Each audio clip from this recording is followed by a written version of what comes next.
하나님의 임재를 간절히 구하는 기도, 누가복음 18장 9절에서 14절 말씀으로 오늘도 하나님을 경험을 하기 원합니다. 신앙, 결국 믿음으로 생활한다는 우리 같은 하나님의 자녀, 성도들의 삶에서 빠질 수 없는 것이 바로 호흡과도 같은 기도예요. 신앙과 믿음 생활에 있어서 기도하지 않는 것은 신앙과 믿음 생활을 하는 게 아니죠. 그게 가장 기본적이고 안 해서는 안 되는 필수적인 그런 삶의 실제적 적용이라는 거죠. 우리가 사람과 대화할 때 무음으로 하지 않아요. 마음으로 통하는 부분도 있지만 한계가 있지 않습니까? 서로를 위해서, 서로를 알기 위해서, 또 어떤 일들을 하기 위해서는 대화를 해요. 그렇죠? 그 이야기를 해서 서로의 오가는 그런 감정들이나 어떤 이해를 통해서 다음 일들을 꾸려나가는 것처럼 하나님과 우리와의 관계는 단순한 그냥 대화가 아니라 호흡과도 같다. 너무나 중요한 말씀입니다. 그 호흡을 하지 않으면 죽는 것처럼 성도의 삶 하면 여러분들 지금 마음 안에 확실하게 새기세요. 내가 기도 없이는 하나님과의 관계가 되지 않는다. 마치 하나님으로 하여금 내가 삶의 활력소가 된다는 의미가 뭡니까? 바로 하나님이 나의 호흡 되신다. 그런 의미가 있다는 거죠. 그럼에도 불구하고 기도에 대한 잘못된 인식으로 인해서 그 기도들은 막연히 그냥 부르짖는 그런 것에서 끝나거나 아니면 확 붙었다가 갑자기 꺼져가는 그런 작은 불씨와도 같은 그런 결과를 가져오는 경우가 너무 많다는 거예요. 즉 우리는 항상 하나님이 무엇을 원하시는지를 항상 엄두한 상태에서 기도해야 돼요. 내가 뭘 원한다가 아니라 하나님이 무엇을 원하는지를 먼저 엄두에 두고 기도를 시작하는 겁니다, 사실. 따라서 신앙생활을 하다 보면 가장 먼저 놓치는 부분이 이거라는 거죠. 무슨 말입니까? 기도 생활을 하다 보면 한다고 하는데 가장 먼저 놓치는 게 이 부분인 거예요.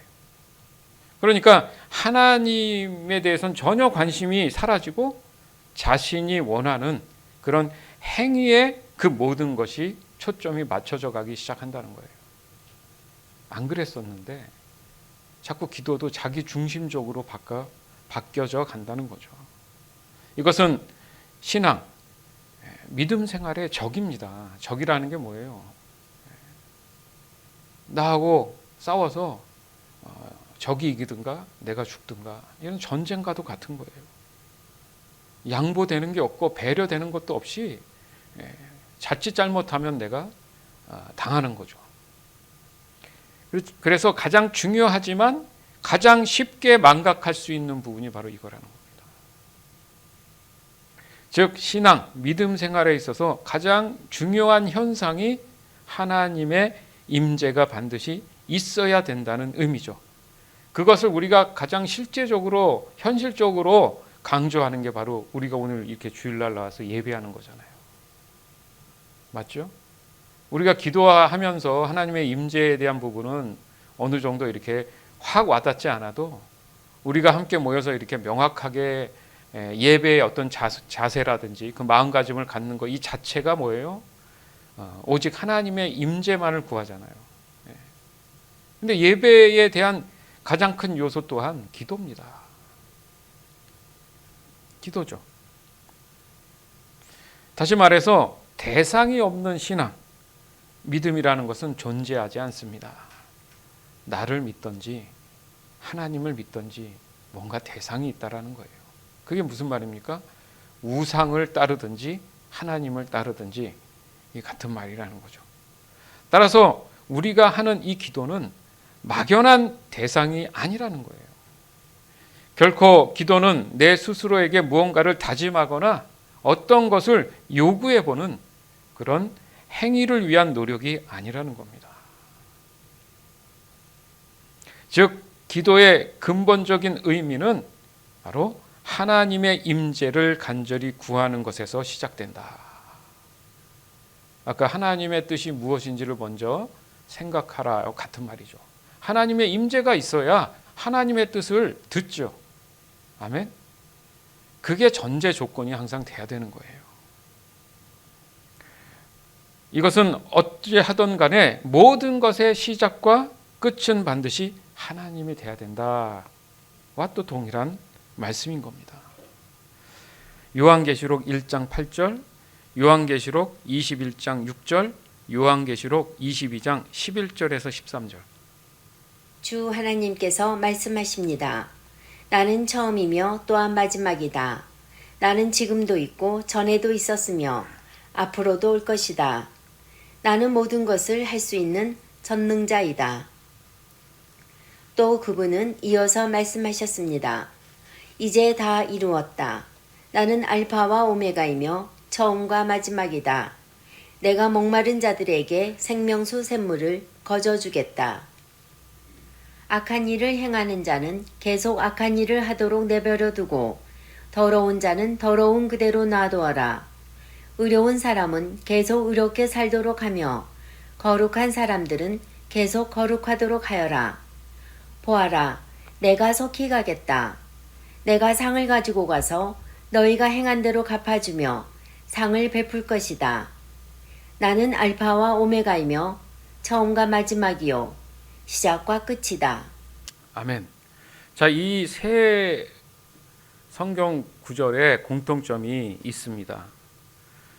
첫 번째 요한계시록 1장에 있는 이 8절 말씀에 보면 나는 모든 것을 할 수 있는 전능자다 그렇게 말씀하시죠. 그 다음에 21장 6절에는 21장 6절에는 내가 목마른 자에게 생명수 샘물을 거저주겠다. 그 다음에 22장 12절에 보면 너희가 행한 대로 갚아주며 상을 베풀겠다. 하나님과의 관계에서 하나님을 찾는 것, 하나님의 임재를 구한다는 의미의 결과적인 열매는 하나님께서 모든 것을 하실 수 있고 공급해 주시기 때문에 우리가 그것을 구하는 거잖아요. 그죠? 그렇기 때문에 이 기도가 하나님 없이 되는 기도는 무의미하다 이렇게 얘기를 하는 거예요. 하나님께서 내 안에 계셔서 성령으로 인해서 내가 원하던 원치 않던 하나님께서 나의 가장 선하고 필요한 것을 아시기 때문에 그것을 채워주신다는 의미, 그것 때문에 기도를 하는 거잖아요. 맞지 않습니까? 즉 사람은 오직 하나님으로부터 시작하고 하나님으로 끝나기 위해서 창조된 존재다 이렇게 여러분 분명하게 인정해야 됩니다. 맞죠? 하나님이 우리를 처음 만드셨고 마무리도 하나님께서 지금 하시려고 하지 않습니까? 그 살아서 역사하시는 하나님을 우리가 인정하지 않는 한은 하나님의 임재는 없습니다. 그러면 기도 또한 되지 않는다는 거죠. 언제나 사람적인 인간적인 생각 안에 빠져서 맴도는 거예요. 발전이 없어요. 과거에 얽매서 사는 거예요. 과거에 그 얽매인 그 상처들과 마음들 쓴뿌리가 끊임없이 자신을 괴롭히면서 미래를 소망하지 못하게 합니다. 그건 사단 마귀가 그 마음을 과거의 한 행동들이나 말이 있기 때문에 가장 약한 부분을 건드려서 못 일어나게 하는 거죠. 무슨 말입니까? 기도하지 못하게 하는 거예요. 여러분 이거 명심해야 돼요. 여전히 내가 과거의 그런 것들에 대해서 벗어나지 못하고 있다면 위험한 겁니다. 나는 지금 신앙이 발전하고 있는 게 아니라 도리어 상해가고 있는 거예요. 이것을 우리가 명확히 깨닫고 그것에서 회복되고 돌이키기 위해서 우리가 이렇게 하나님의 임재를 구하는 기도에 대해서 지금 심각하게 함께 나누고 있는 것입니다. 그렇기 때문에 하나님이 처음이며 마지막이라는 이 의미는 모든 것의 주인 되신다 이 말씀이잖아요. 그죠? 시작도 하나님이 하셨다는 것은 하나님이 주인이시니까 주권이라는 게 있잖아요. 하나님의 로드십, 주대심의 능력, 주대심의 모든 것. 그렇기 때문에 마무리 또한 하나님이 하셔야지 사람이 할 수 없다는 거죠. 그러니까 그 사실을 부인할 수 없는 것이 뭡니까? 역사적인 증거들이요, 여러분, 차고 넘쳐요. 사실은 그것을 죄된 사람들이 자꾸 부인하는 거죠. 죄된 사람들이라는 의미가 뭐예요? 사단 마귀의 추종자들이 하나님을 거부해야 자신들의 죄가 그 명분이 쓰기 때문에 그런 얘기 하잖아요. 왜 사람을 하나님은 지으셔갖고 죄를 짓게 합니까? 이거 가장 무서운 말이죠. 하나님이 죄를 짓게 창조하셨어요? 사람들로 하여금 그러지 말라고 하나님의 가장 가까운 형상으로 지었음에도 불구하고 그들은 하나님이 되기 위해서 하나님께 도전했잖아요. 그걸 얄팍하게 말을 바꿔서. 그래서 요즘 좀 마음이 좀 부정적인 젊은 사람들은 그런 얘기 하잖아요. 가슴 아픈 얘기죠. 왜 날 낳으셨습니까? 막 이렇게 얘기하는 거. 너무너무 가슴 아픈 얘기예요. 그걸 그 사람이 잘못됐다는 얘기가 아니고 그렇게 된 환경도 가슴 아픈 일이지만 또 그런 상황들을 만든 어른들도 문제지만 그 말 자체가 사람으로서 가장 슬픈 얘기 아닙니까? 그게 똑같은 거죠. 하나님을 향해서 죄된 사람들이 몰라도 너무 모르는 얘기를 하는 거죠.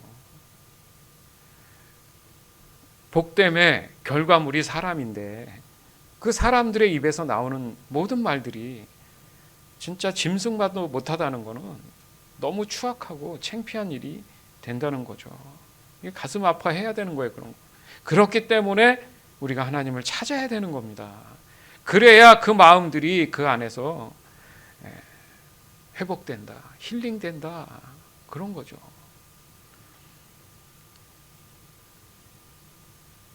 그러니까 중요한 게 뭐예요? 그런 분명한 확실한 증거들과 이유가 있음에도 불구하고 사람들이 하나님의 살아계심에 대해서 너무 둔하다는 거예요. 감이 없다는 거죠. 감이. 왜 그런지 보니까 악한 일을 행하는 자는 계속 악한 일을 하도록 내버려 두고 이 말씀대로 한다면 사람들이 자기가 잘못을 해도 하나님 벌 주지 않네? 이렇게 착각하고 있다는 거죠. 말하는 거나 이런 행동이나 자세 이게요. 그 말하는 사람이 하나님 보실 때 하나님의 사람이 아니라는 증거가 되잖아요. 그럼 그냥 내비 두신다는 거예요. 그런 말을 해도 그런 행동을 해도 그냥 두신다는 거예요. 그 자체가 하나님 앞에 심판입니다. 계속 그렇게 하면 그 사람은 결국은 하나님 말씀대로 순종하는 게 아니기 때문에 그렇죠? 결과는 뻔하다는 얘기죠.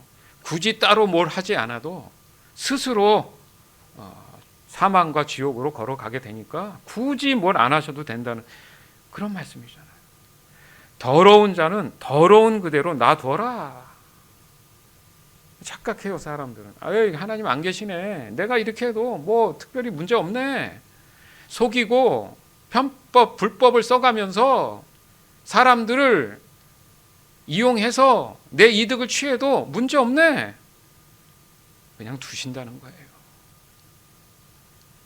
어차피 예수님 재림하시면 다 분리될 거니까. 그러나 의로운 사람은 계속 의롭게 살도록 하며 거룩한 사람은 계속 거룩하게 하여라. 극명하게 다른 결과가 온다는 겁니다. 무슨 말입니까? 능동적으로 살아야 되는 거예요. 신앙생활이. 누가 얘기를 해서 하는 게 아니라 내가 내 스스로 해야 된다는 얘기죠. 요즘 이제 팬데믹도 어느 정도 안정이 된 건 아니지만 불안하지만 이제 대면 우리가 예배로 바뀌면서 정말 우리 얼마 안 되는 지체들이지만 토요일 날 일찍 나와서 저렇게 원래 했던 것들을 이제 다시 시작하면서 길가를 걸으면서 길거리를 청소하고, 요즘 젊은 친구들이 누가 그렇게 합니까? 네. 그냥 보기 좋고 또 어떤 분위기 따라가는 경우가 많지. 그 시간에 나와서 땀을 흘리며 등에 보니까 옷들이 젖어 있어요. 너무 짠하고 고맙고 감사하고, 또 와서 교회에 와서 또 주일 예배 준비하고, 하나님은 얼마나 기뻐하시겠습니까, 여러분? 새벽을 깨우고 또 금요기도회 통해서 또 기도에 불이 붙으니까 또 하나님이 뭔가 일하심이 느껴지죠. 우리 유성도님이 그런 말씀을 또 하시더만요. 고난이 감사다. 우리 교회에서도 계속 강조한 게 그거 아닙니까? 고난받음을 감사해라. 로마서 8장에 있는 말씀이잖아요. 우리가 늘 이 교회가 강조한 게 그거 아닙니까? 어떻게 사람이 어려운 고난 속에 감사할 수 있을까? 사도 바울도 베드로도 감옥에 갇혀서 철창문이 열려도 나가지 않고 하나님을 찬양하고 감사했어요. 가능한 일입니까? 너무 기쁘고 감사한 일이죠. 그런데 고난이라는 게 뭐예요? 기도를 시작하자 그랬더니 얼마나 해방과 방해가 많은지 몰라요. 이겨내야죠. 맞죠? 내 힘으로 안 되죠. 이 상황들 정황들을 우리는 너무 잘 알아요. 뭔가 주의 일을 하라 그러면 자꾸 뭔가 불편함이 생기는 게 당연한 거 아닙니까? 죄가 세상에 내버려 두지 않는 게 당연한 거죠. 그래서 우리는 하나님을 더 인식하고 감사할 수 있는 거예요. 아멘? 근데 그 감사를 모른다는 것은 고난이 불만이죠. 뭐 좀 하려고 그랬더니 뭐가 안 되고 하나님을 모르니까, 말씀을 안 보니까 알 수가 없죠. 경험을 하지 못하니까. 여러분, 악한 일을 행해도 내버려두고 더러우면 더러운 대로 내버려둬라. 이건 무서운 말 아닙니까? 늘 우리가 얘기하지만 사랑의 반대말이 뭐예요? 미움이에요? 아니잖아요. 무관심이잖아요. 안 그런가요? 하나님 무관심한 거죠. 관심이 없는 거예요. 근데 관심 없는 사람한테 굳이 뭐 해라 저 해라 얘기 안 하잖아요. 무서운 말이잖아요.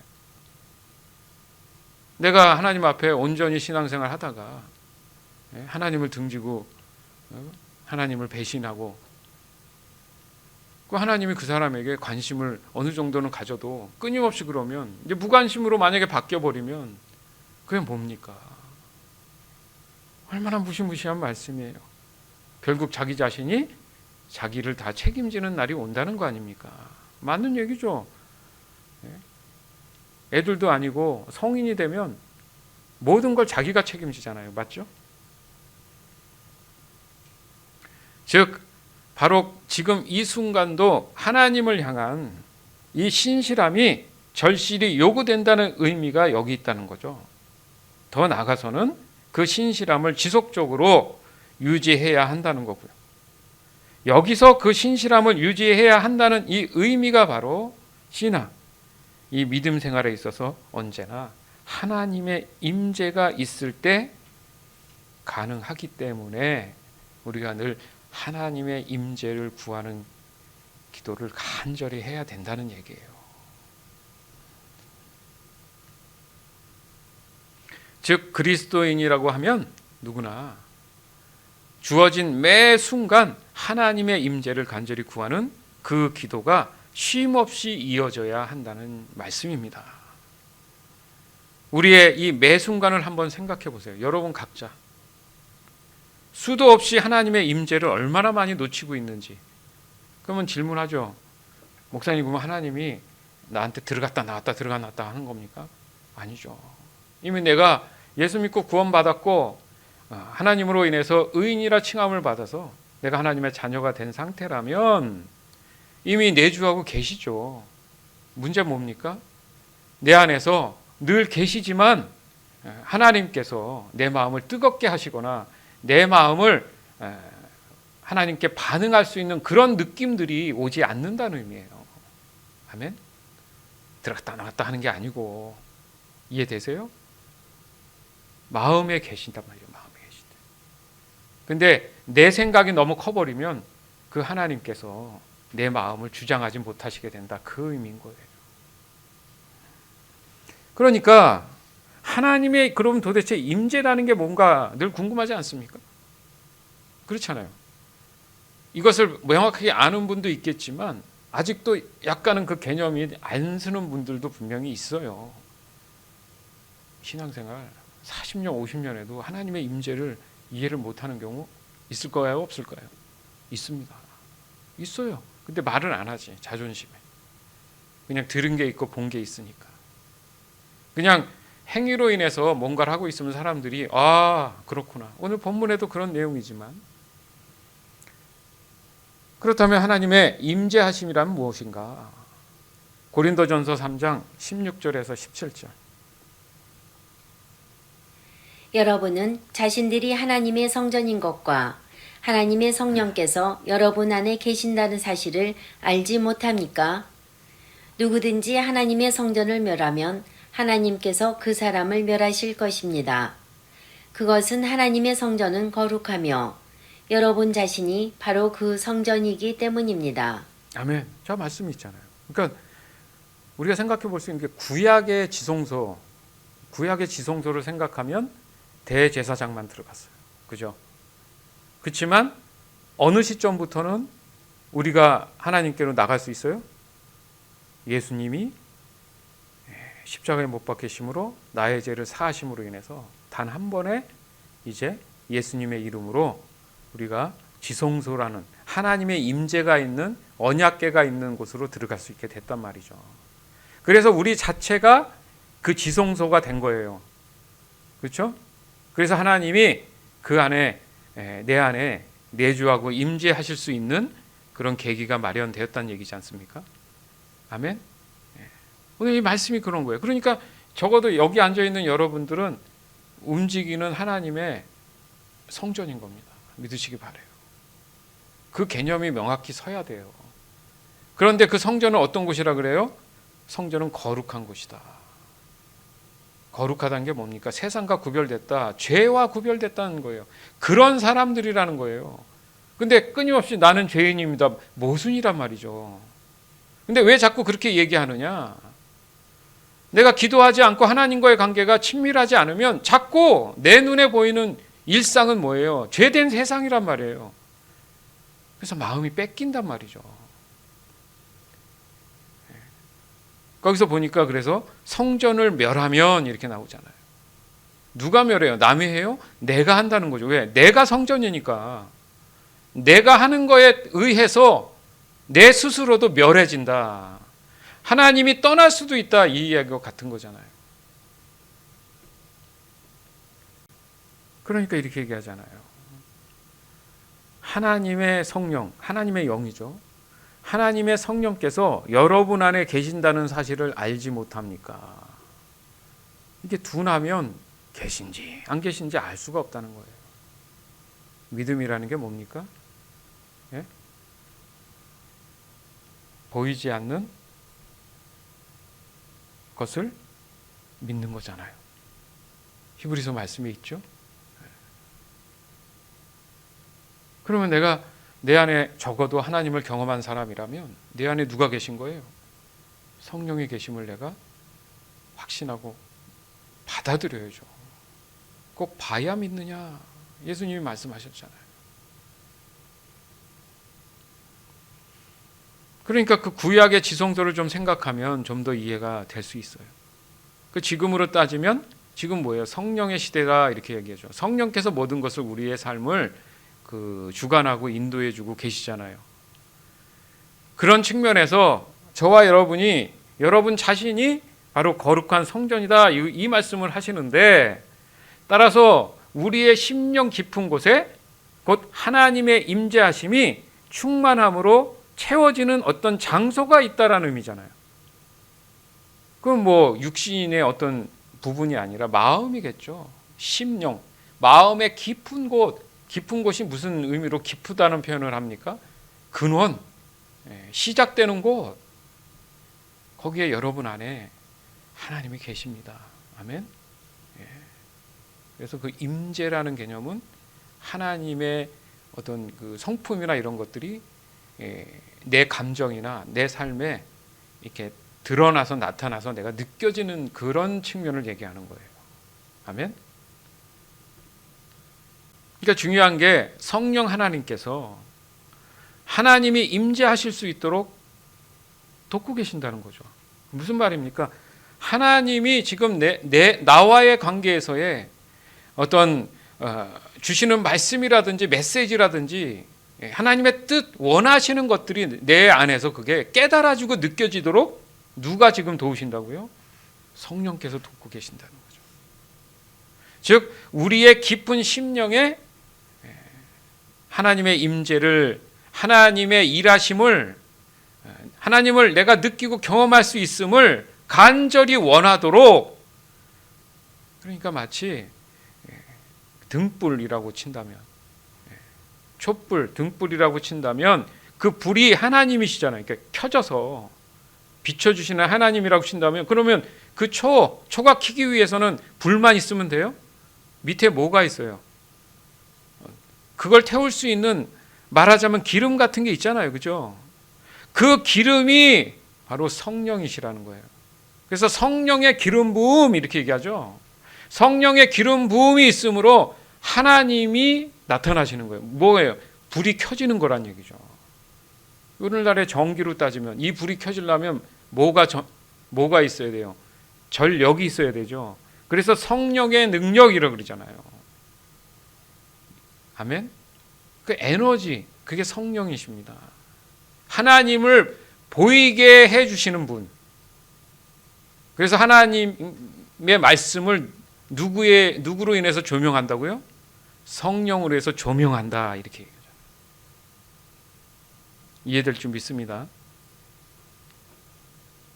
그러니까 이를 위해서 하나님의 임재가 매 순간 유지되도록 간절히 사모하는 그 깊은 기도를 성령께서 이끌어 주신다. 그래서 성령이 중보자, 보혜사 이렇게 표현하잖아요. 그 결과가 어떻습니까? 하나님의 임재하심이 우리의 마음 안에 가득 찬 느낌이 있어요. 막 얘기하잖아요. 와, 마음이 풍성하고 뭔가 이렇게 꽉 찬 느낌이 있어요. 이런 표현들 하는 경우 많죠. 여러분도 그런 경험이 있고, 그렇죠? 그런 느낌이 오면 우리의 영과 육은 곧 성령님으로 인해서 사로잡히는 동시에 성결한 영을 거기에 부어주시는 거예요. 거룩한 영을 부어주시는 거예요. 무슨 말입니까? 하나님과의 관계에 대한 교제가 일어나기 위해서 그 조성해주는 환경이 있어야 되지 않을까요? 그죠? 맞죠? 여러분이 누구 만나려면 커피숍을 가든가 뭐 어디 가잖아요. 전화도 하지만 직접 대면해서 만난다는 의미는 어떤 장소가 있는 것처럼 성령께서 그 토대를, 성결의 영을 부어주셔서 그 자리를 마련해 주시는 거잖아요. 그 결과 표현하기를 마음이 뜨거워졌습니다, 아니면 시원해졌습니다, 이렇게 표현들을 하더라고요. 맞죠? 내가 누군가의 관계에서 얘기를 하는데 저 사람 얘기 들어보니까 너무 공감하고 마음이 뭐 이렇게 하면 뭐라 그래요? 눈물도 나면서 마음이 뜨거워요, 눈물이 뜨거워요, 뭐 이렇게도 얘기하잖아요. 근데 무슨 얘기를 이렇게 하면 와, 청량음료 같이 시원해요, 막 이렇게 쉽게 설명을 좀 드린 거예요. 여러분이 기도할 때 느껴지는 감정들을 누가 알려주지 않으면 이게 정말 맞는지 모르는지 모른단 말이죠.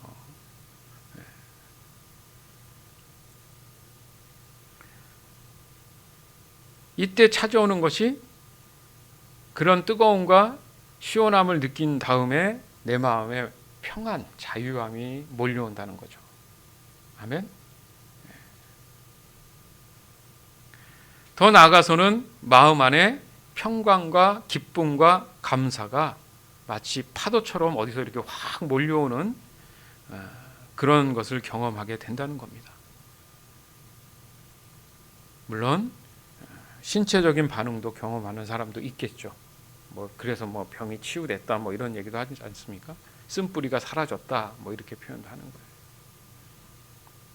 그러니까 하나님의 이 임재에 대한 다양한 현상을 경험하게 된다는 거예요. 그러니까 임재 따로 어떤 삶의 어떤 변화와 이런 게 따로 가면 안 되고, 하나님으로 인해서 하나님의 성품이 모든 것이 쉽게 얘기하면 하나님 돼 가는 거죠.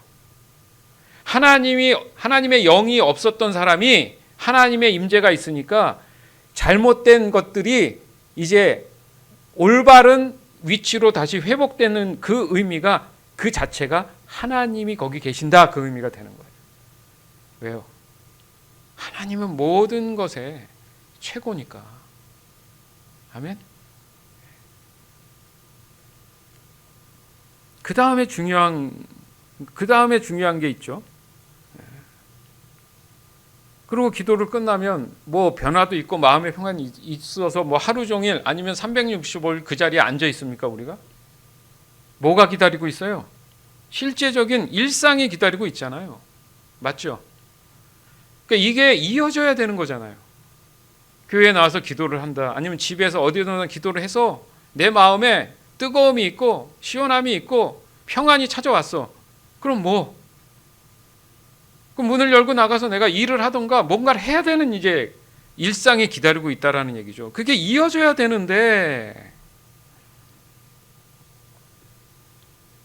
그 마음을 계속 어떻게 유지하고 두고 갈까? 이 또한 이 하나님의 임재가 있는 그 일상을 그럼 누가 주관하실 것 같아요? 누가 주관하신다고요? 성령께서 주관하시기 시작한다는 거죠. 그러니까 이를 성령님이 우리의 삶에 임재하시고 모든 것을 인도하시는 것으로 우리가 깨달아 알게 된다는 거죠. 즉 과거 내 스스로 어떤 노력이 아닌 오직 하나님의 은혜 가운데에 성령이 주시는 그 열매를 따라 내가 일상을 보내게 된다는 거죠. 그래서 성령의 9가지 열매 뭐 이런 얘기 하지 않습니까? 내 삶에 보여지는 9가지의 어떤 대표적인 그 열매들이 나타난다는 거예요. 그것은 내가 한 노력의 열매가 아니라 누구의 열매라고요? 나를 주관하시는 성령의 열매라고 얘기하지 않습니까? 그런 사람은 지금 하나님의 임재가 계속 이어지고 있다, 이렇게 보는 거예요. 이렇게 우리의 신앙 믿음은 오직 성령님 안에서 완전하게 되어서 늘 순종이라는 그런 내 스스로의 하나님을 인정하는 그런 삶을 살아가는 바로 온전한 믿음의 소유자가 된다는 겁니다. 저와 여러분 모두가 그렇게 하고 있고 되기를 주님의 이름으로 축원합니다. 그러니까 여기서 중요한 것이, 먼저는 하나님의 임재를 간절히 원하는 기도가 시작되면, 그러면 도대체 나는 어떻게 해야 되느냐? 먼저는 웜업처럼 하나님께 부르짖어야죠. 그렇게 하나님의 임재가 되기를 원한다고 하나님, 내가 여기 있습니다. 나를 불쌍히 여겨주시고 나를 만나 주시옵소서. 오직 하나님을 알기 원합니다. 막 기도하잖아요. 간절히 부르짖으며 기도하다 보니까 마음 안에 그런 생각이 드는 거죠. 이제 내가 중요한 게 아니구나. 내 마음의 모든 것들을 내려놓고 하나님께 모든 것을 다 드릴 수 있을 정도로 내가 적극적으로 하나님 앞에 그 마음 안에 어떻게든 만나기 위해서 가야 되는구나. 이 마음이 이제 생기기 시작하는 거예요. 그리고 하나님의 뭔가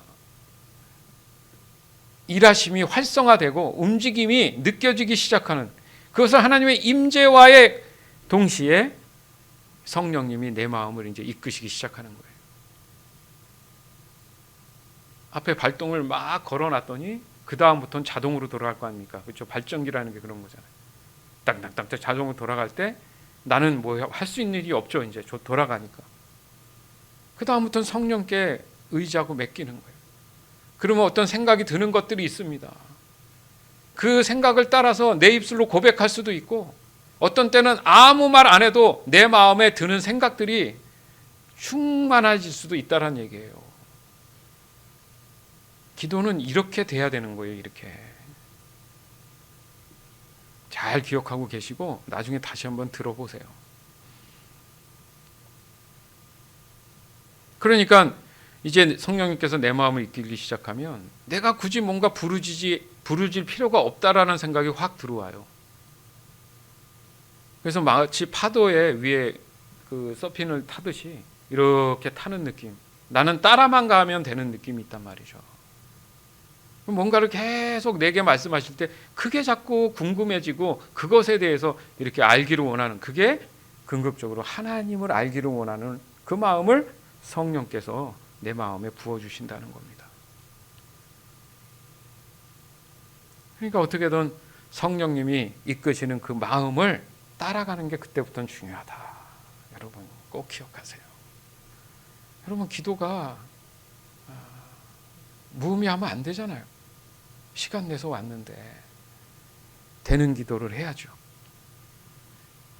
근데 자칫 잘못하면 중언무언하는 기도로 빠져버린다는 거예요. 중언무언이 뭔지 아시죠? 그냥 나 혼자 생각 없이 이렇게 떠드는 기도가 된다는 거예요.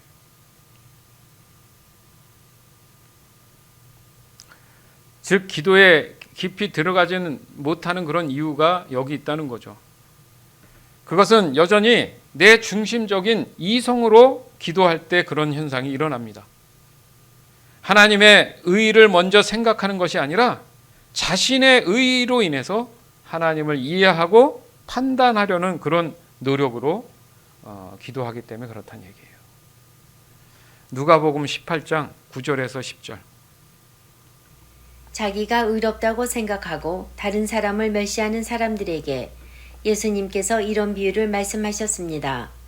두 사람이 기도하려고 성전에 올라갔는데 하나는 바리새파 사람이고 하나는 세리였다. 네. 그러니까 자기 중심적인 상태에서의 기도는 어떤 경우든 간에 하나님의 임재가 일어나지 않는다고 지금 말씀하시고자 한 건데, 그에 대해 예수님이 이 두 가지 부류의 사람을 예를 드셨어요.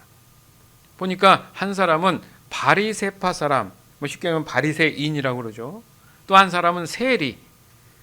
이렇게 두 사람을 예를 든 이유가 있습니다. 그 바리새인은 누구냐? 도대체 아는 분은 알겠지만 그 뜻이 뭐냐면 분리된 자, 거룩한 자. 이 말 자체는 좋죠.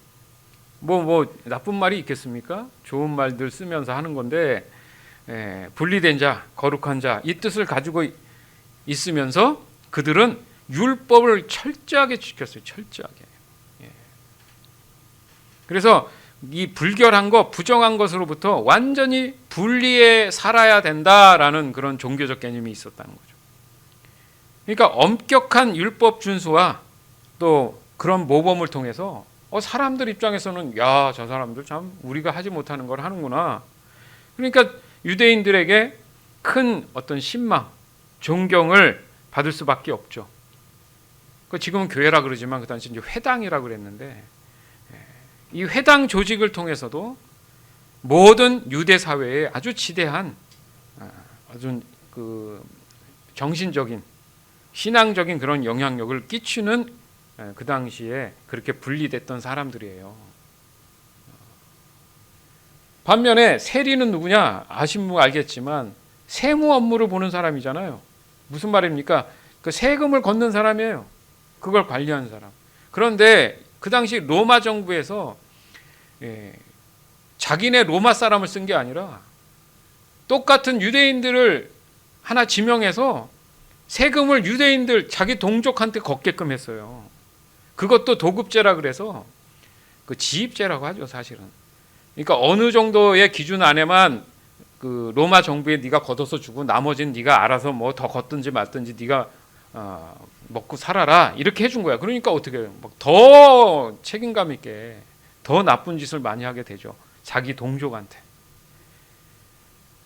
아까 바리새인들과 완전히 다른 사람이잖아요. 그렇지 않습니까? 그러니까 그 당시에 이제 그런 세금을 걷는 게 되다 보니까 하나님을 찾겠어요? 돈이 너무너무 많으니까. 대표적인 사람이 누굽니까? 예수님을 나무 위에 올라가서 본 사람이 누구예요? 예? 삭개오잖아요. 삭개오가 세리였어요. 사람들이 쓰레기같이 여겼던 사람이에요.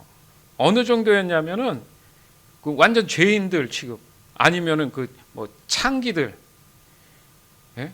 얼마나 최악의 위치에 있는 존재하는 사람들입니까? 그러라 이거예요. 나는 뭐 돈이 최고니까.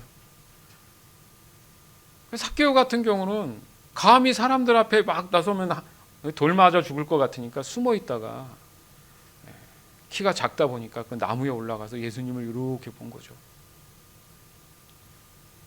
근데 그 많은 사람 중에 그 안에는 바리새인들도 없겠습니까?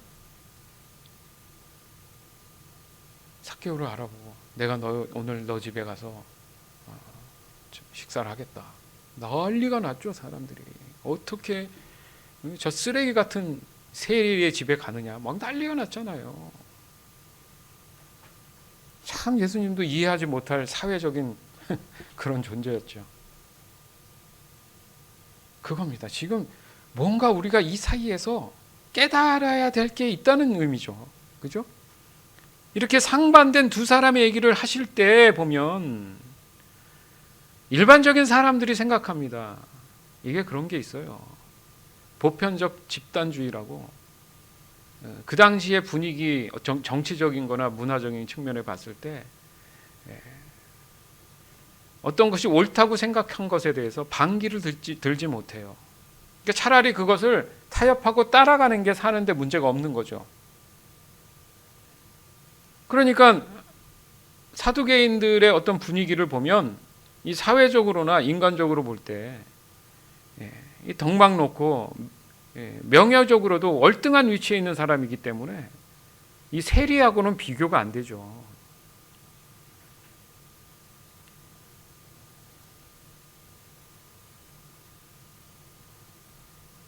그러나 하나님의 임재에 있어서는 완전히 다른 반전이 기다리고 있다 이겁니다. 우리가 늘 말하는 기도의 응답은 뭐라 그랬어요? 마음의 평안이다. 그것이 곧 하나님의 임재하심과 성령의 기름 부음에서 오는 현상이다. 그렇기 때문에 마음으로 경험하게 되는 순간이다. 이렇게 우리가 늘 나누고 있지 않습니까? 그렇게 볼 때 하나님이 원하시는 기도의 형태는 이 세상의 명예나 덕망이 아니라는 거예요. 그 사람이 그 마음 안에 얼마나 겸손히 자신의 죄를 인정하고 있느냐를 보신다는 거예요.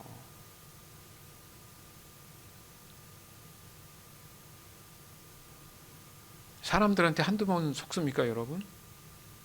그렇게 사람들로 하여금 인정받던 그런 유명한 사람들이 나중에 초라한 모습으로 매스컴에 나오는 거 모르세요? 많죠, 그런 분들.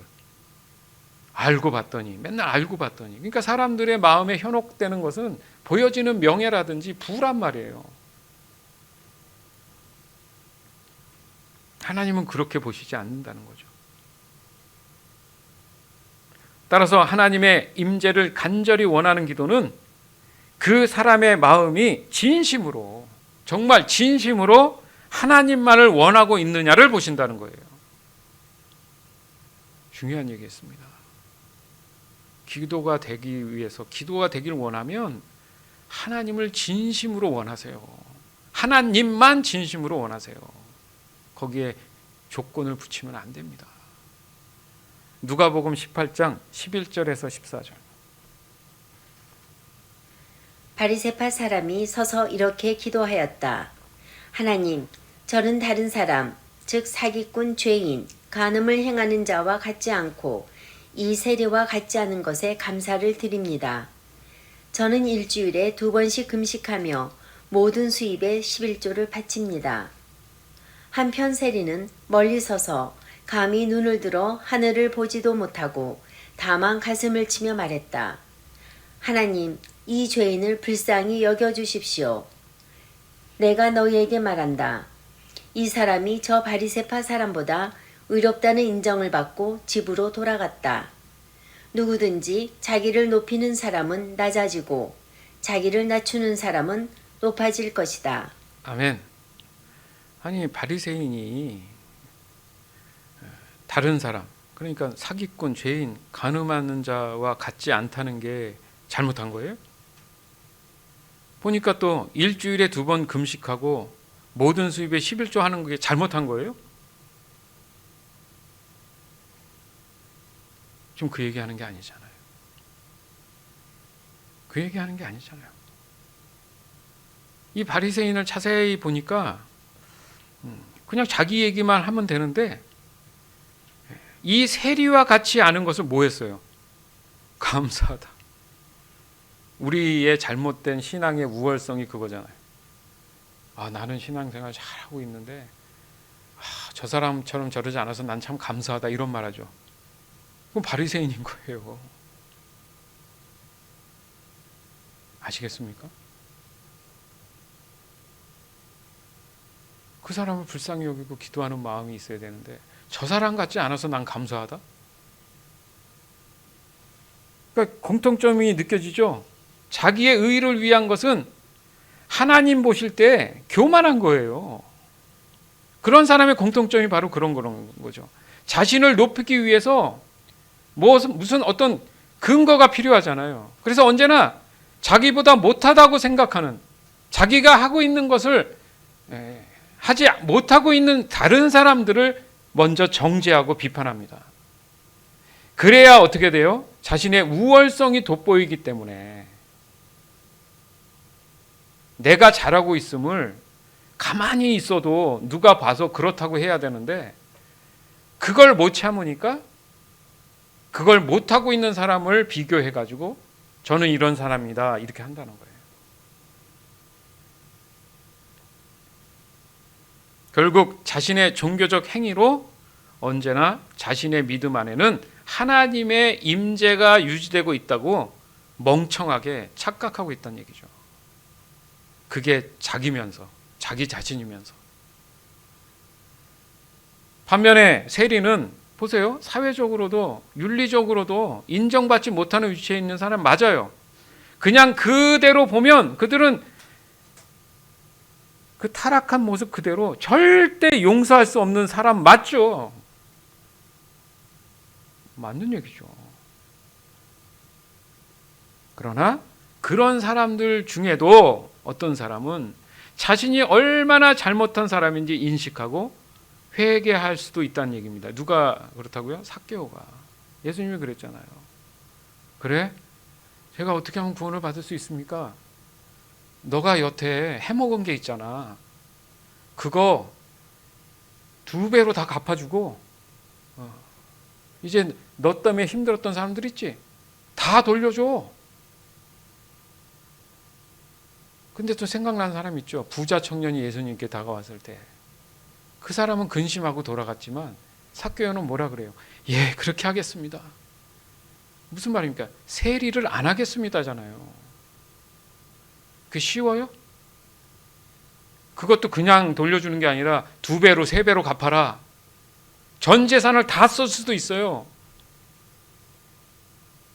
근데 그 사람은 구원받고자 하나님의 임재를 구하기 위해서 그 모든 것들을 다 버리겠습니다 얘기한 거예요. 누가? 삭개오가. 저와 여러분 그럴 수 있습니까? 하나님의 임재를 위해서 나의 모든 걸 다 버려라. 불법적이고 잘못된 모든 것들을 다 버려라. 그것이 내게 소유된 것들이라고 한들 다 버려라. 버릴 수 있습니까? 왜요? 그래야 하나님의 임재가 있다는데? 그게 해결이 안 되니까 기도해도 하나님의 임재가 없는 거예요. 여러분. 그런 사람의 금식과 그런 사람의 11조는 그 사람의 삶을 더 윤택케 하겠죠. 영적으로나 육적으로나.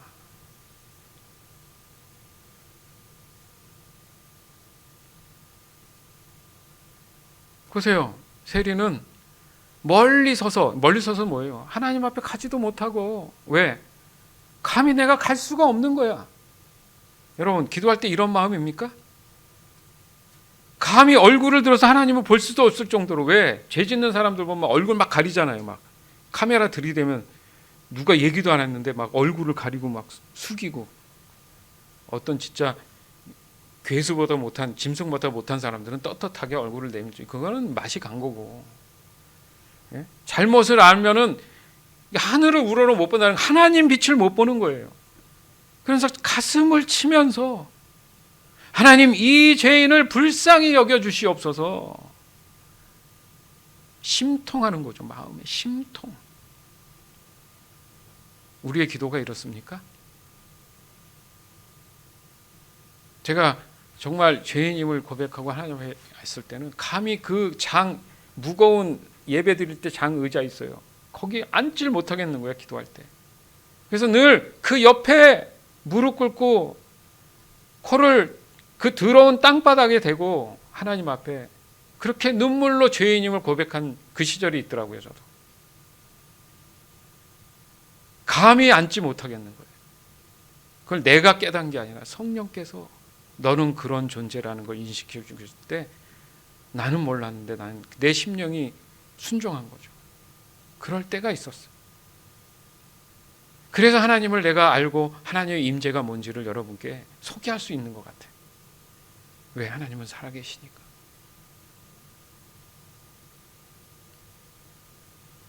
이 마음을 알아요, 저는.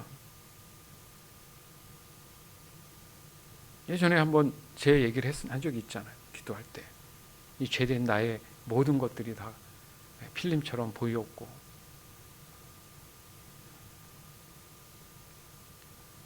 그러니까 도리어 예수님이 이 세리의 마음을 보시고 어떻게 하셨어요? 의롭게 여기셨다. 14절에 있잖아요. 이 사람이 저 바리새인보다 의롭다 인정을 받았다 이거예요. 그 집으로 돌아왔다는 얘기는 해결됐다는 얘기입니다. 그러면 이 세리의 삶은 바뀐, 그게 삭개오 얘기인 거예요. 삭개오 얘기. 그러시면서 즉 누구든지 자기를 높이는 사람은 낮아질 것이고 자기를 낮추는 사람은 높아질 것이다. 그게 이게 또 얘기하면 또 명예가 높아지고 그 얘기가 아니잖아요. 하나님을 만나게 된다는 의미죠. 그러니까 이 말씀 안에 누가 하나님의 임재가 가능한 것인지를 알 수가 있다는 얘기죠. 기도가 되고 싶습니까? 주님, 내가 죄인입니다. 하루하루 주님을 인정한다고 하면서도 내 삶은 늘 나밖에 모르고 교만하고 타협하고 더러운 말을 하고 남에게 상처를 주고 과거에 살고 여전히 나는 하나님 자녀답지 못한 그런 삶을 살고 있습니다. 불쌍히 여겨주시옵소서. 그 마음이 있을 때 하나님의 임재가 있다는 거예요. 내가 했어. 내가 해서 그렇게 됐어. 그거 다 교만한 거잖아요. 바리새인이잖아요. 어디 내가 있습니까? 단 하나도. 하나님이 처음이시고 하나님이 끝이신데 모든 건 하나님이 하셨는데 왜 내가 결정적으로 내가 영광을 받아야 됩니까? 하나님의 영광을 낼 놈 내가 딱 채서 먹는 거죠. 그게 교만이죠. 그러니 하나님의 임재가 없는 한은 내 삶은 늘 자유롭지 못하고 그 마음 안에 평안이 없는 거예요. 여러분 아시잖아요. 사람은 누구나 하나님 앞에 설 겁니다. 반드시 서야 돼요. 재회는 없어요. 이 쓴다는 의미가 뭡니까? 어떤 사람은 하나님으로부터 인정을 받겠죠. 그리고 인정 못 받는 사람도 있겠죠. 무슨 말입니까? 오직 선택은 하나님이 하세요. 여러분 겸손히 받아들여야 돼요. 네? 결국 사람이 하나님을 선택할 수 있는 일은 존재하지 않는다는 얘기예요. 따라서 어떤 사람에게 하나님의 임재가 있을 것이라는 것에 대한 것도 하나님 보시기에 오늘 이 본문의 세리가 진심으로 하나님을 인식하고 겸손히 자기의 죄를 고백함으로 인해서 하나님의 긍휼과 은혜를 구할 줄 아는 사람에게 반드시 임재하신다는 거예요. 믿으세요. 예레미야 29장 7절, 11절에서 13절. 그리고 내가 너희를 쫓아보낸 그 성에 평안이 임하도록 기도하고 너희가 살고 있는 성을 위해 여호와께 기도하여라. 그 성이 평안해야 너희도 평안할 것이다. 너희를 위해 세운 나의 계획을 내가 알고 있으니 내가 너희에게 재앙이 아닌 희망이 넘치는 미래를 주려 한다. 너희가 내 이름을 부르고 내게 와서 기도하면 내가 너희의 기도를 들어주겠다. 너희가 온전한 마음으로 나를 찾고 찾으면 나를 만날 것이다. 아멘. 찾고 찾으면 나를 만날 것이다. 하나님의 임재를 얘기하잖아요. 이게 이번 주에 우리가 통독하고 있는 예레미야 내용 중에 있어요. 그 인용한 겁니다. 여기에서도 보면 내가 너희를 쫓아보낸 그 성에 평안이 임하도록 하겠다. 이게 구약의 개념이잖아요. 그 성이 뭡니까 지금? 여러분이 성전이잖아요. 여러분 마음. 하나님이 여러분 마음에서 죄로 인해서 떠났었는데 다시 그 성전에 임하신다, 임재하신다는 거잖아요. 그래서 너희가 살고 있는 내 마음 가지고 살잖아요, 우리가. 그 성 안을 위해서 하나님께 기도해라. 하나님의 임재를 구하라. 그러면 그 성이 뭐가 온다고요? 평안이 온다. 그러니까 너 마음이 평안해야 그 성읍도 평안하지 않냐? 너희의 삶이 평안하지 않냐? 그래서 기도의 응답이 평안이라고 한 거예요. 그러시면서 11절에 보세요. 아까도 그랬잖아요. 선택은 하나님이 하신 거라고. 근데 사람들이 착각합니다. 너희를 위해 세운 나의 계획이지 내 계획을 위해서 하나님이 존재하는 게 아니라는 거잖아요. 너희를 위한 나의 계획, 이미 태초 전부터 계획하신 것을 내가 이미 알고 있기 때문에 하나님 자신 내가 너희에게 재앙이 아닌 희망이 넘치는 미래를 주려 한다. 늘 하나님은 우리에게 희망 넘치는 미래를 주시려고 해요. 내가 다 망치는 거지. 그렇게 하기 위해서 12절 13절에 그렇기 때문에 너희가 내 이름을 부르고 내게 와서 기도하면 내가 이 희망이 넘치는 미래를 주겠다. 그 기도를 들어주겠다. 보세요. 하나님이요. 다 만들어 놓으시고 그냥 우리가 할 수 있는 건 하나님께 기도하는 것만 하게 하신 거예요. 이게 감사한 거예요. 그래서 고난이 감사한 겁니다. 싹 다 조성해 놓고 다 만들어 놓으시고 우리에게 하실 수 있는 것은 나만 인정해라. 하나님은 나만 인정하면 그게 뭐예요? 기도하면 너 안에 내가 있으면 이미 모든 걸 다 미래를 소망적인 희망적인 미래를 너가 누릴 수 있게 해주겠다. 그걸 우리가 복된 삶이다 이렇게 표현하잖아요. 어떻게 기도하라고요? 13절 너희가 온 마음으로 그냥 하는 게 아니잖아요. 마음을 다 들여서 낮아져서 그렇게 기도합니까 여러분? 팬데믹 전에는 여러분 이렇게 앉아 있었지만 예전에 기억나시죠? 밑에 깔려 있잖아요. 주중에는 바닥에 푹실푹실한 거. 그 금요 기도회 때 다 방석 위에 무릎 꿇고 기도했어요. 그게 차라리 어떤 생각이 듭니까 여러분? 기도의 자세가 되잖아요. 일단 이렇게 책상에 앉으면 편하긴 한데 기도가 잘 안 되는 경우가 있는데 자연스럽게 내가 무릎 꿇게 되는 방석 위에 맞죠? 그래서 예배 끝나면 우리가 그 주중 준비하기 위해서 이거 다 접어가지고 한쪽에 놓고 바닥에 지금 있어요. 그거 이렇게 딱딱 맞춰서 하는 거. 애들 그 어린이집 가면 이게 바닥에 해놓는 거 있잖아요.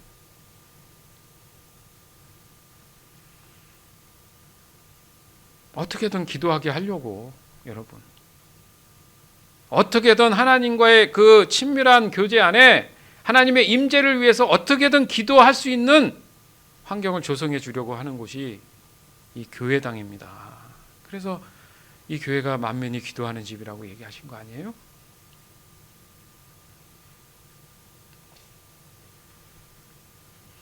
늘 하나님의 임재를 간절히 구하는 여러분, 하나님이 원하시는 기도는 어떤 전문성을 요구하는 게 아니에요.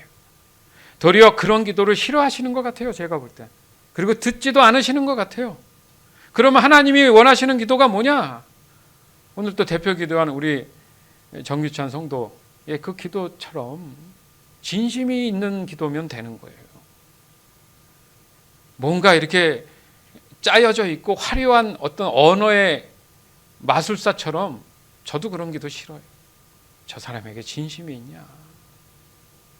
정말 진심으로 교회를 위해 또 저를 위해 기도하는 게 너무 저는 감사하죠. 또 성도들의 삶을 위해 정말 그렇게 되기를 원하는 하나님 마음과 동일한 성령이 함께 하시는 그 기도, 그게 하나님이 원하시는 기도라는 거죠. 그런 순전한 마음의 열정, 오늘 본문의 세리가 하나님 앞에 간절히 기도했던 마음, 그거죠. 누구 때문이 아니라 내가 하나님을 사모 사랑하기 때문에 여러분 교회에 섬기는 거 아니에요?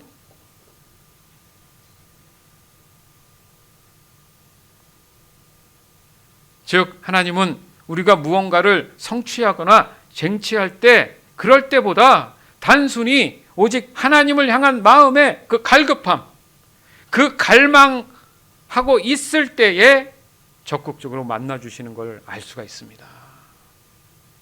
많이 알아서 좋으신 게 아니라니까. 하나님은 잘 몰라도 정말 하나님 나를 좀 불쌍히 여겨주시고 오늘 이 시간 내 마음 안에 하나님의 살아계심이 느껴지게 해주시옵소서. 그 순전한 마음을 들어주시는 거예요. 내가 좀 더 안다고 하나님이 인정해 줄 것 같습니까? 유치하다 그러지? 네가 알면 얼마나 아는데, 그거 아닙니까? 이 세상에 똑똑한 사람이 한두 명이에요? 하나님 보실 때 그럼 와 똑똑하다 박수 치겠습니까? 생각해 보세요. 0.0001%밖에 알지 못하는 그 똑똑한 사람을 하나님이 대할 때 잘한다고 박수 치겠어요? 그래, 알면 얼마나 아는데. 중요한 건 나를 아느냐 하실걸요? 따라서 이제 진짜 무의미한, 의미 없는 그 기도는 우리의 신앙과 믿음 생활에서 사라져야 됩니다. 여러분. 즉 하나님의 임재가 없는 기도는 무의미한 거예요. 우리의 신앙, 우리의 믿음에 아무런 도움을 주지도 못하고 받지도 못하는, 늘 마음의 평안이 없는, 그냥 허공에 대고 소리를 지르는 그냥 소리에 불과하다라는 거죠. 기도의 응답은 마음의 평안입니다. 이것은 하나님의 임재에 대한 경험이라고도 표현할 수 있어요. 그에 따르는 삶은 곧 성령의 압도하심이에요. 이것이 진정한 그리스도인의 삶이라고 말할 수 있습니다. 이를 위한 하나님의 임재를 간절히 구하는 이 기도는 모든 기도의 시작이며 마지막이라는 이 사실을 우리가 명심하고 우리에게 주어진 매 순간 오직 하나님의 임재만을 구하는 그런 기도를 통해서 저와 여러분의 삶이 어떤 환경 속에서도 그 마음에 평안이 유지되고 넘치는, 곧 성령 충만한 그런 삶이 이어지기를 이 시간 주 예수 그리스도의 이름으로 간절히 축원합니다. 아멘.